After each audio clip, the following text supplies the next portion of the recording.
Hey, my name is Jeremiah, and right now I want to teach you a few fun facts about the celebration of an African American holiday called Juneteenth.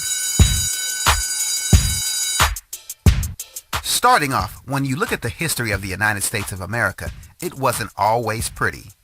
That's because people in the United States used to use slaves as labor to build things.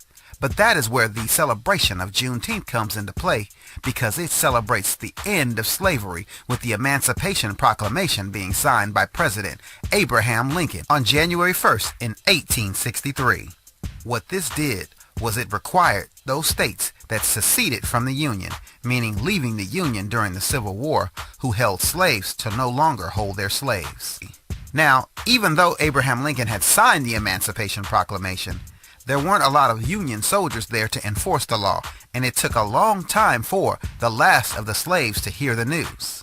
Eventually the news got there, and that is why back on June 19th in 1865, the Union soldiers, led by Major General Gordon Granger, landed at Galveston, Texas, where the news hit that they had been freed. After hearing the news, Juneteenth began to be celebrated in many different ways, from rodeos to fishing, barbecuing, baseball, dancing, music, and more. Another crazy thing about slavery back in the day was they didn't allow slaves to dress up and wear nice clothes.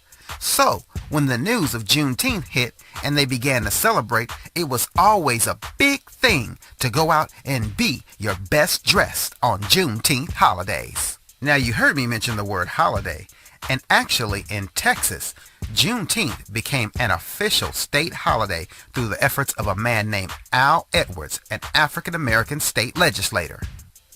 Another interesting fact about Juneteenth is it is said that in Texas, when General Granger arrived, Texas still had over 250,000 slaves who had not heard the news that they had been freed. So I guarantee when they heard, it was a big party that day. Well, that is all from me here on Welcome to Fresburg with this Juneteenth cartoon.